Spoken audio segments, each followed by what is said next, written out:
इसमें माननीय अध्यक्ष जी, मैं आपको धन्यवाद देता हूं कि हमारे नियम 56 की गंभीर सूचना पर आपने मुझे बोलने का अवसर दिया। मानवर जनपद सिद्धार्थनगर, तहसील डुमरियागंज सहित लगभग पूरे जिले में कुछ गिरोह द्वारा 100 साल पुराने मकबरे जिनके साथ ज़मीन है उसको ज़बरदस्ती किसी न किसी तरह से पुलिस के बल सहायता से उसको गिराने की कोशिश करते हैं और इससे पूरे ज़िले में एक प्रकार का तनाव व्याप्त हो गया।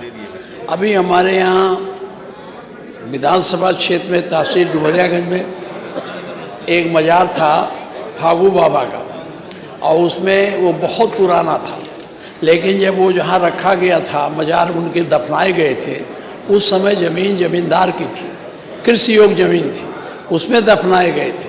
लेकिन बाद में धीरे धीरे चकबंदी प्रक्रिया में बदलते बदलते अब की बार उसको चरागाह दिखा दिया। जब चरागाह दिखा दिया तो उसमें कुछ ज़मीन चरागाह के लिए निकाल करके डिग्री कॉलेज बना दिया और 1 बीघा ज़मीन उनके लिए छोड़ा गया था और उस पर उनका बना था मंडप टाइप कब्रिस्तान। और उसमें हमने चूँकि हज़ारों लोग वहाँ जाते थे, बृहस्पतिवार के दिन हिंदू मुसलमान सभी जाते थे और उनसे मन्नत मांगते थे, जो भी करते थे पूजा पाठ करते थे। मैंने वहाँ अपने विधायक से एक बड़ा बना दिया था घर, जिससे कि उसमें लोग बरसात में जाड़े में बैठ जाए। पूरा दिन नहीं रहता था, 10 बजे से 5 बजे तक रहता था। एक दिन इन लोगों को आया, तीनों ने एक ने हिंदू घोषित कर दिया और हिंदू घोषित करके कहा ये बाबा हम मज़ार पर कब्जा करेंगे। पुलिस लेके बड़े पैमाने पर इकट्ठा करके वहाँ लोगों को पहले जाना रोका कि यहाँ नहीं जा सकते, ऐसा नहीं है। जबकि कागज़ में फागू साहब बाबा का मज़ार दर्ज था।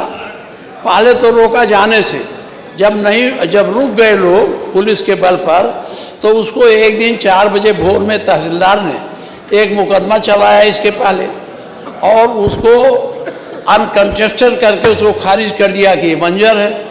और उसके बाद ये लोग तहसीलदार, मैं आपके कुछ गण लोग हैं वहाँ, इन लोगों ने मिलके उसको पूरा ध्वस्त कर दिया। कब्र तक उजाड़ डाली, जो बना था उसको तोड़ के गिरा दिया। गिराना तो सही है, लेकिन दिन में इसके लिए हमारे पास वीडियो है।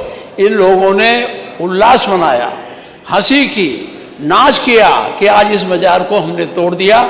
इससे वहाँ के लोगों में गुस्सा होता। दूसरा है हिसामुद्दीनपुर।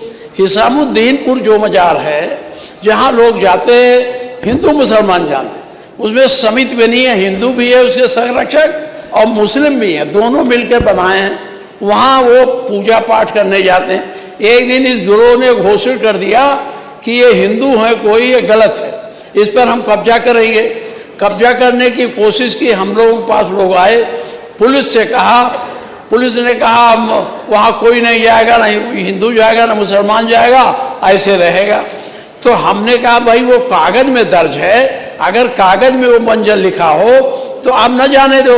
जब कागज़ में मज़ार दर्ज है तो उसे क्यों नहीं जाने देते हो? ये लोग ज़बरदस्ती उसको कब्जा करना चाहते हैं, गिराना चाहते हैं। जब बहुत कहा गया तो पुलिस लगा दी, कुछ ही लोगों को उसमें जाने देते हैं। हर बृहस्पतिवार के दिन वहाँ मेला लगता है। इतना ही नहीं हुआ, हमारे क्षेत्र में ज़बरदस्ती, जहाँ दुर्गा पूजा नहीं होता था, मुसलमान के दरवाजे पर ज़बरदस्ती रखवाया इन्होंने। उस गांव में 4 हिंदू थे। मैंने उनको समझाया कि तुम लोग जरा बगल कर लो, आपके नेता लोग कहे नहीं यहीं रहेगा। हमने मुसलमानों को समझाया। ये इस तरह से वहाँ एक हो रहा, वहाँ झबरुआ थाना 1868 का है, वहाँ एक मदरसा मस्जिद बना दिया किसी दरोगा ने, और एक मदरसा था। मस्जिद तो नहीं गिराए, छोड़ दिए, लेकिन मदरसा नाप के गिरा दिया। साहब बहुत मदरसे गिराए जो 50-50, 60-60 वर्ष के पुराने हैं। आज चकबंदी प्रक्रिया आई, कागज़ में परिवर्तन हो गया, लोगों ने ध्यान नहीं दिया कि अपना नाम दर्ज करा दें, वो उसको बंजर दर्शा दिया, इस तरह उसको गिराते चले जा। मेरा आपसे निवेदन है कि इसकी आप पूरी जांच करा लो, और जांच करा के जो गिरोहबंद लोग हैं जो इस तरह की कार्रवाई कर रहे हैं, पूरे जिले में माहौल खराब कर रहे हैं, हिंदू मुसलमान की दूरी बढ़ा रही हैं, विकास तो तभी होगा जब हमारे सद्भाव रहेगा।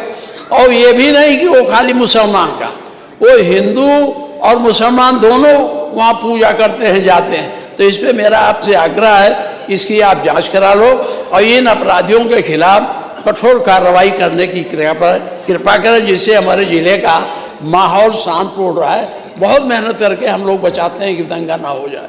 ये लोग रोज़ दंगा चाहते हैं, दंगा हो जाएगा तो उनका राजनीतिक लाभ हो जाएगा, और हम लोग सोचते हैं अगर ये राजनीतिक लाभ करते तो मुझे ज़रूरत दौड़ना पड़ता, बचाना पड़ता, समझाना पड़ता। इसलिए आपसे कहना है इसको गंभीरता से लिए, जो अपराधी हो ऐसा कर रहे हैं उनके खिलाफ कानूनी कार्रवाई होनी चाहिए।